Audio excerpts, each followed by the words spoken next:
Setiap tahunnya tidak kurang dari 300 orang kriminal Korea lari ke berbagai wilayah di Asia, terutamanya ke Vietnam. Diam-diam mereka kabur untuk menghindari kejaran polisi. Seorang pengusaha properti asal Korea bernama Choi terlihat sedang diantar kenalannya bernama Hee untuk melihat sebuah lahan kosong. Rencananya Choi ingin memperluas kerjaan propertinya hingga ke Vietnam. Tak lama kemudian, beberapa kenalan Hee ikut datang ke lokasi. Terlihat mereka sebenarnya sudah cukup akrab karena semalam habis party bareng. Tapi di antara teman-teman Hee ada orang baru bernama Kang. Choi disuruh masuk ke mobil mereka, yang tadinya ia pikir untuk negosiasi pembelian lahan milik Kang. Tapi yang terjadi malah dirinya dipukuli dan diancam akan dibunuh jika tak memberikan sejumlah uang.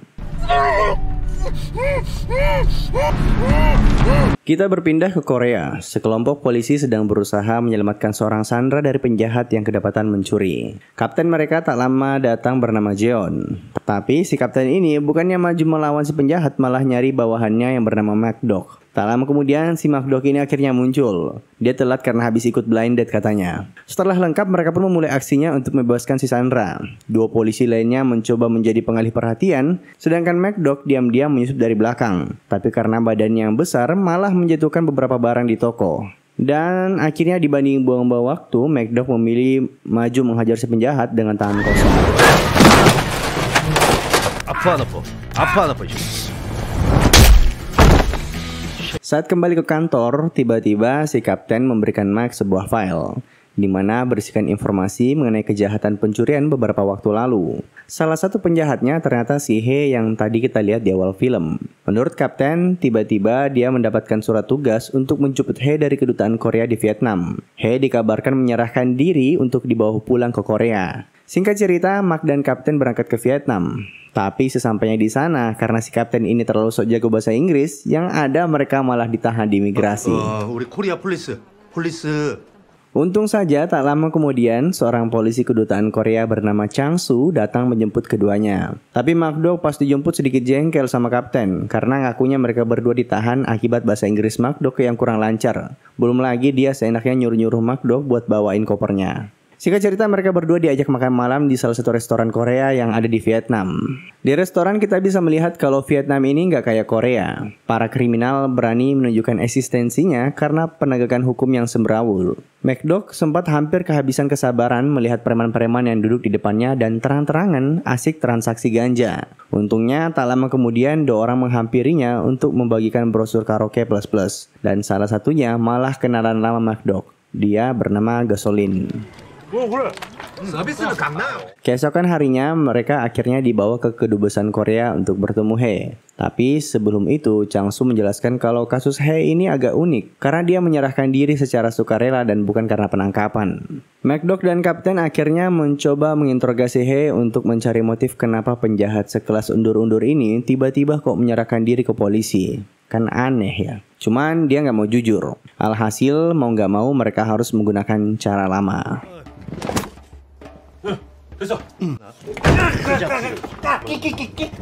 Sedikit demi sedikit, akhirnya Hee terpaksa jujur kalau dia dan dua temannya yang juga buron di Korea ada di Vietnam. Dan dirinya menyerahkan diri karena takut dibunuh oleh temannya sendiri bernama JD. Hee bilang JD mengincarnya karena ketahuan selingkuh sama pacarnya. MacDog bilang ke kapten dibanding bawa satu buron, kenapa sekalian nggak bawa tiga? Toh mereka didakwa dengan kejahatan yang sama di Korea. Tapi mereka melakukan misi ini diam-diam tanpa memberitahu si Chang Soo. Mereka berdua pun langsung ke alamat JD yang diberikan oleh Hee. Tapi pas sampai di sana, mereka dibuat kaget karena menemukan JD dalam kondisi sudah tak bernyawa. Kalau dilihat-lihat sih nampaknya belum lama dibunuh. Pas balik ke kedutaan, amarah MacDog udah gak terbendung lagi. Seandainya Hee masih mencoba untuk berbohong, mungkin dirinya udah habis dibanting. Akhirnya dia berterus terang. Hee menjelaskan soal kasus Choi dan penjahat bernama Kang yang kita lihat di awal film. Waktu itu setelah menganiaya Choi, geng Hee berdebat dengan Kang karena ternyata bagian yang mereka dapat tak seberapa. Namun di tengah perdebatan, tiba-tiba Choi berhasil melarikan diri dari mobil walaupun akhirnya kembali berhasil ditangkap. Choi yang merenyek untuk dibebaskan berjanji akan memberikan mereka masing-masing uang 1,5 M jika melepaskan dirinya. Choi juga bilang sebagai jaminan mereka bisa mengambil uang yang ia simpan di berangkas kamar hotelnya.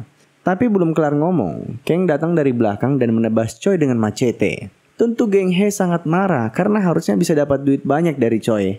Malah dibunuh. Tapi yang terjadi selanjutnya malah 대가리 하나 줄어서 좋지. He dan JD tak berani melawan. Mereka bahkan nurut ke Kang saat disuruh mengubur mayat Choi. Tak lama kemudian teman Kang datang. Dia habis dari hotel mengambil uang Choi yang sempat ia sebutkan tadi. Uangnya senilai $200.000 beserta beberapa batang emas. Tapi ternyata jumlah itu belum juga membuat Kang puas. Ia kemudian memenggal lengan dari jasad Choi dan mengirimkan foto tersebut ke ayah Choi di Korea. Ia mengirimkan pesan ancaman permintaan uang senilai $500.000 jika ayah Choi ingin melihat anaknya. Ternyata ancaman itu berhasil. 2 hari kemudian ayah Choi melakukan pembayaran. Tapi He dan JD tak mau ikut campur lebih jauh akan kejahatan itu. Mereka malah memilih untuk melarikan diri dari Kang. Beberapa hari belakangan, He sendiri merasa dirinya sedang dibuntuti oleh seseorang. Makanya dia memilih untuk menyerahkan diri ke kedubesan. Akhirnya, Makdo meminta alamat di mana mereka mengubur jasad Choi untuk membuktikan perkataannya. Changsu sempat mengintervensi, karena menurutnya itu tugas polisi Vietnam untuk mengeksekusi. Namun Makdo terlihat acuh. 이러시면 여러 사람이 곤란해지거든요. 아니 지금 얘 좀 강제 추방 좀 시켜줘요 좀. Keesokan harinya, mereka ke alamat yang diberikan oleh He. Dan setelah menggali beberapa lama, mereka berhasil menemukan 2 jasad yang diceritakan, plus 2 jasad tambahan lagi. Tentu, hal itu langsung mengundang kehebohan media di Vietnam. Tadi sebelum berangkat, Makdo sempat menyuruh anggotanya di Korea untuk mencari tahu siapa si Kang ini. Ia juga sempat minta mencari tahu latar belakang Choi dan laporan akan kehilangannya. Belum ada perkembangan, Makdo akhirnya menelpon si Gasolen untuk cari tahu siapa Kang. Si Gasolen ini bilang kalau beberapa hari belakangan, nama Kang sempat heboh karena menjadi buronan salah satu mafia di Vietnam bernama Roku. Tak lama kemudian, polisi Vietnam datang dan bukannya berterima kasih karena sudah membongkar kasus ini, malah marah besar ke mereka berdua. Kebetulan banget, Makdo juga lagi buru-buru mau ke tempat Roku, jadi dia pura-pura minta maaf dan langsung pergi dari sana. Kita berpindah scene di mana beberapa mafia bayaran berhasil menemukan uang curian dan tempat persembunyian Kang. Anggota Roku ternyata hanya bertugas sebagai informan dan langsung meninggalkan lokasi setelah dari sana. Makdo beserta kapten mendatangi tempat Roku yang markasnya menjadi salah satu tempat judi ilegal. Sampai sana, tanpa basa-basi, ia membuat keributan biar si Roku keluar dari persembunyiannya. 경찰이세요?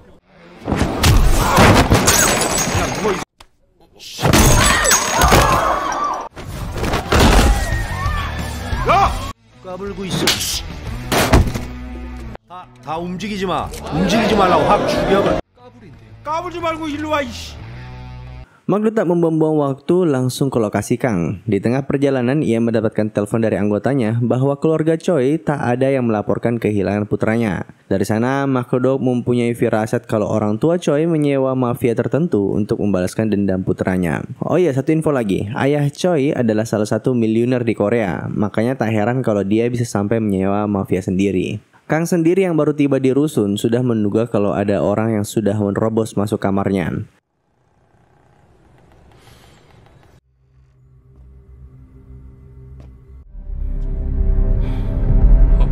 Beberapa mafia yang sudah siap membantainya ternyata tak cukup kuat hingga akhirnya Kang tetap keluar sebagai pemenang, walaupun sudah terkena beberapa luka sayatan.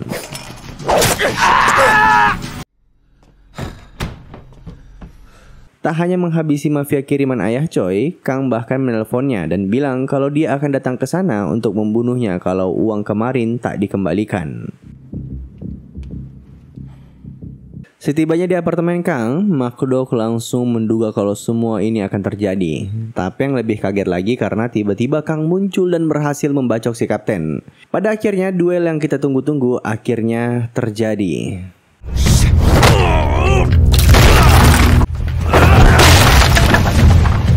Kapten sendiri sempat memberikan tembakan peringatan yang membuat Kang memutuskan untuk melarikan diri.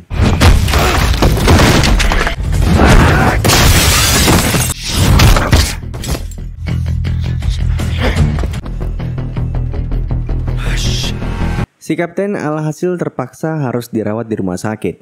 Makdo sendiri mendapat telepon dari anggotanya. di mana berdasarkan kabar intelijen, Kang selama ini terlibat berbagai kasus pembunuhan. Dan dia juga selalu berpindah-pindah negara setelah berhasil menguras korbannya. Makanya cukup sulit untuk menangkap Kang. Di lain sisi, malam itu mereka didatangi oleh Changsu dan mengabarkan bahwa mereka berdua akan dideportasi karena sudah membuat onar selama di Vietnam.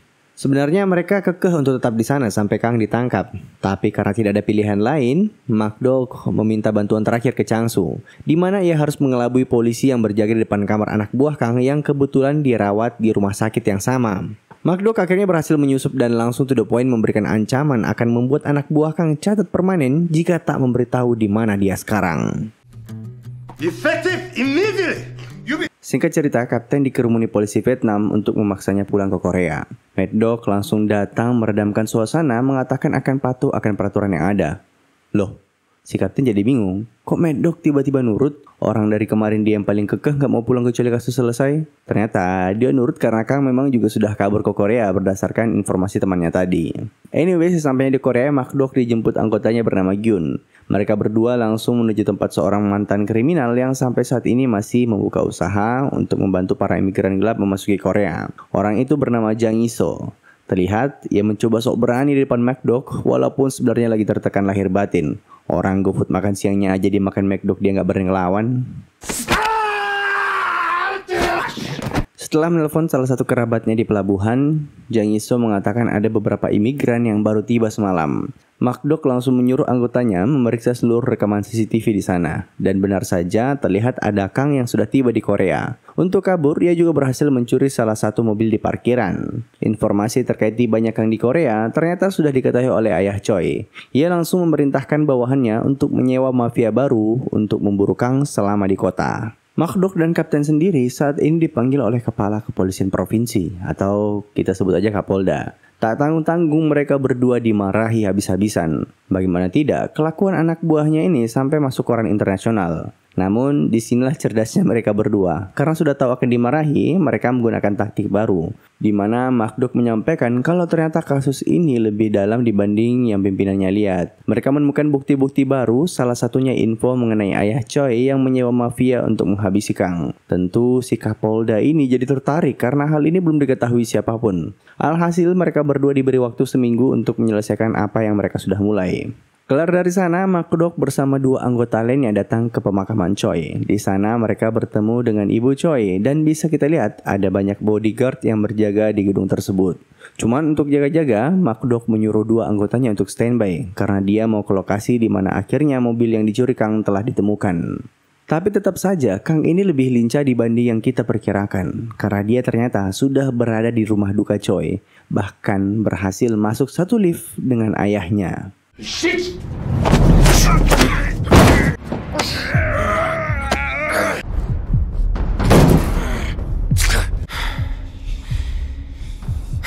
Oh iya, untuk memuluskan aksinya, Kang juga menyewa dua orang penjahat yang kita sebut saja si kembar. Mereka berdua sudah menunggu di basement dan bahkan sempat menghabisi mafia sewaan ayah Choi yang sedang standby di parkiran. Bisa dibilang, rencana penculikan Kang berjalan mulus.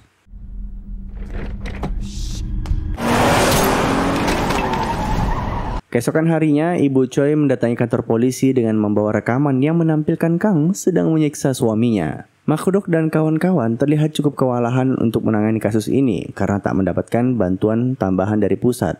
Untung saja Ibu Choi sangat kooperatif. Tak lama kemudian telepon berdering dan itu telepon dari Kang. Sebelum mengangkat telepon, mereka telah memasang alat pelacak sinyal. To the point, Kang meminta uang senilai 28 miliar rupiah untuk tebusan. Uang itu Kang minta dikirim via transfer ke rekeningnya. Tapi ternyata di balik wajah polos Ibu Choi, ia menyimpan kemampuan negosiasi yang sangat handal. Ia bisa menekan Kang untuk mengikuti maunya, di mana Ibu Choi meminta pertukaran suaminya harus dilakukan secara tetap mata. Ia juga berhasil memaksa Kang untuk membiarkan dirinya diantar seorang supir pas transaksi besok. Nah, siapakah yang akan menjadi driver untuk Ibu Choi besok? Dan tak lain adalah si Jang Iso. Mau tak mau ia diseret McDuck dalam kasus ini. Lagi pula menurut McDuck ia tak bisa menaruh polisi sebagai driver karena nanti pasti akan membuat Kang kembali melarikan diri. 너 운전 좀 해야 돼. 따라와. 빨리 와. Kang sendiri belum menentukan pasti titik temu mereka besok. Ia berencana membuat Ibu Choi transaksi ke dekat dermaga, yang mana setelah dapat duitnya, mereka akan kabur ke China. Dua anggotanya ini akan membuntuti mobil Ibu Choi dari belakang, sedangkan Kang akan berjaga di markas untuk mengamankan ayah Choi. Namun di sini terlihat mereka sempat bersiteru karena si kembar ini menaruh curiga Kang akan kabur bersama uang tebusan dan meninggalkan mereka. 우리 새끼 혼자 확 다 처먹으려고.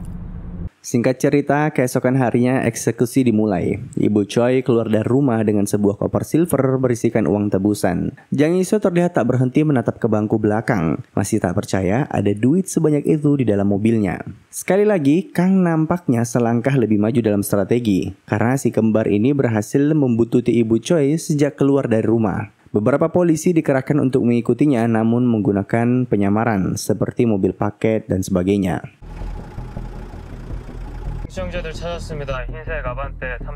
MacDog sendiri yang memimpin operasi dan membagi tugas anggotanya. Gyun ia suruh fokus untuk segera menemukan ayah Choi di area sinyal telepon Kang berasal kemarin. Sedangkan MacDog masih standby di bahu jalan sambil mengatur strategi. Beberapa mobil sudah dikerahkan untuk terus mengikuti Ibu Choi dari belakang.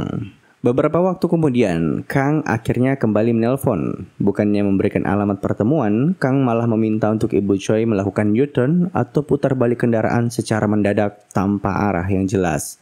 Kang meminta hal itu sampai berkali-kali. Namun untuk apa ya? Tujuannya agar si kembar ini bisa melihat jelas mana mobil polisi yang menyamar yang ikut di belakang dan mana yang bukan. Kalau ada kan pasti ikut mutar balik. Tapi MacDog pintar juga. Ia menyuruh anggotanya untuk bergantian mengikuti mobil Ibu Choi dan tidak gegabah agar penyamaran tak terbongkar. Sang kapten sebenarnya sudah resah karena kejar-kejaran ini sudah cukup lama dan mereka sebenarnya sudah bisa menangkap si kembar. Tapi MacDog menyuruhnya sabar hingga ayah Choi ditemukan. Bagaimanapun juga, nyawa Sandra adalah hal yang utama. Di lain sisi, akhirnya Gyun berhasil menemukan mobil yang dipakai Kang untuk curi ayah Choi kemarin. Sayangnya bagasi mobil itu sudah kosong. Kapten dan beberapa tim ikut menyusul Gyun untuk mengecek gedung sekitar. Dia sendiri dengan berani melakukan penyisiran seorang diri dan berhasil menemukan ayah Choi yang pingsan dan penuh luka. Tapi itu semua ternyata masih dalam rencana Kang yang berhasil muncul dari belakang dan membuat Gyun terluka parah. Untungnya beberapa polisi tak jauh dari sana. Mereka segera ke lokasi dan Kang terpaksa kabur, melepaskan Sandra yang ia pegang.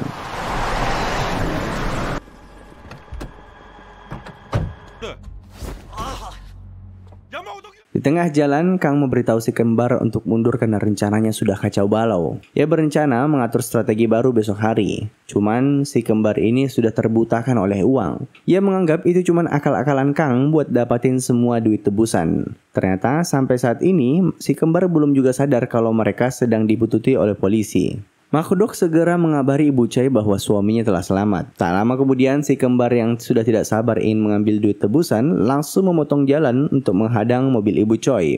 Para polisi yang menyamar ikut bereaksi. Namun Jang Iso cukup lincah membawa mobil berhasil mengelabui si kembar dan karena panik memilih untuk masuk ke parkiran mall. Pas sampai di sana mereka berusaha kabur meninggalkan mobil. Ibu Choi lari duluan, sedangkan Jang Iso yang kesulitan bawa koper memilih kembali masuk ke mobil dan kabur. Kini si kembar terpisah. Satunya ngejar Ibu Choi untuk jadi Sandra, satunya lagi ngejar Jang Iso untuk memastikan uang di dalam koper.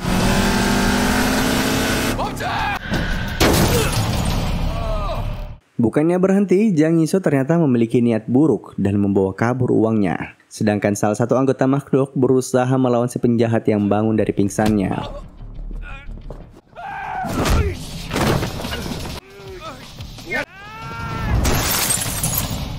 Ibu Choi sendiri hampir saja dibunuh. Untung MacDog bergerak cepat masuk ke mall dan membuat semua orang kaget dengan kemampuan tinjunya.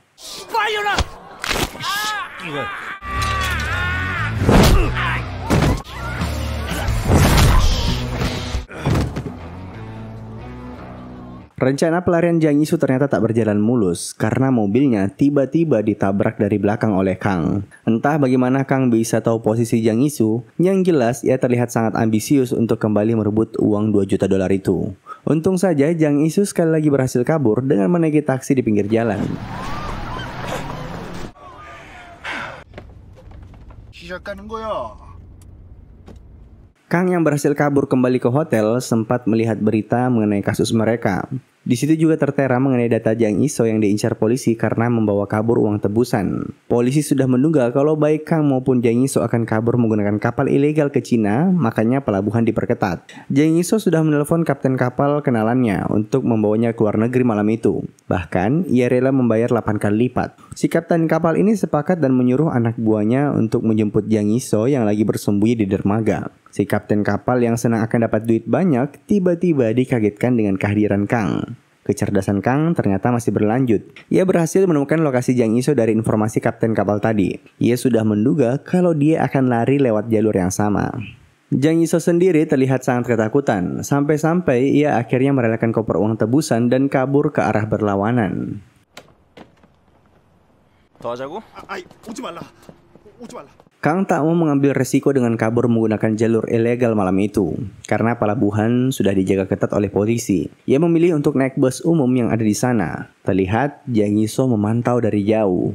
Saat bus memasuki underpass, tiba-tiba seseorang menghadang seluruh kendaraan dan langsung naik ke atas bus. Orang itu tak lain Makdok sendiri. Kang terheran-heran, kok bisa rencana mulusnya ketahuan? Bagaimana dia bisa tahu bus mana yang ia naiki? Kang sebenarnya sudah ragu-ragu untuk melawan Makdok. Ia pun menawarkan membagi 2 uang tebusan kalau dirinya dibiarkan bebas. Tapi Makdok sendiri sudah emosi melihat muka Kang yang kayak ketek ular. Alhasil duel sengit kembali terjadi.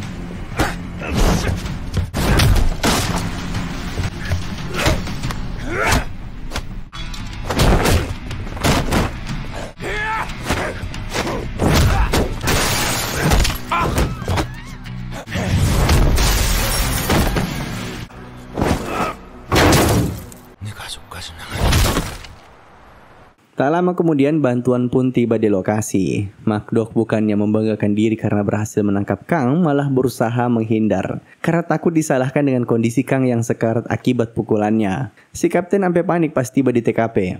Nah, sekarang kita balik lagi. Kenapa Makdok bisa tahu bus mana yang dinaiki Kang? Ternyata kemarin pas si Jang Iso berhasil kabur bawa uang tebusan, dia ngirim pesan kalau semua duit itu serial numbernya sudah di-tracking. Jadi siapapun yang pakai duit itu bakal terlacak dimanapun ia berada. Tak sampai di sana, Makdok ternyata menyuruh Jang Iso untuk tetap kabur ke luar negeri agar menjadi umpan buat Kang. Makanya pas tadi dia naik bus arah kota, Makdok udah diinfo sama Jang Iso.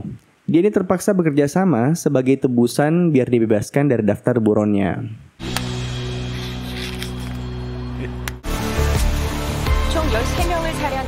Berita mengenai suksesnya operasi penangkapan Kang ini menyebar ke seluruh negeri. Bahkan si polisi kedubesan kemarin di Vietnam malah dapat penghargaan karena dia anggap telah membantu menangkap buron internasional. Padahal kemarin dia yang nyalinya paling ciut. Anyway, untuk merayakan keberhasilan ini, Makdok, kapten beserta anggota lainnya minum-minum di kedai pinggir jalan dengan senyum lebar. Dan dengan begitu, film pun tamat. Terima kasih telah menonton, sampai jumpa di film selanjutnya. Jangan lupa komen, like, dan subscribe.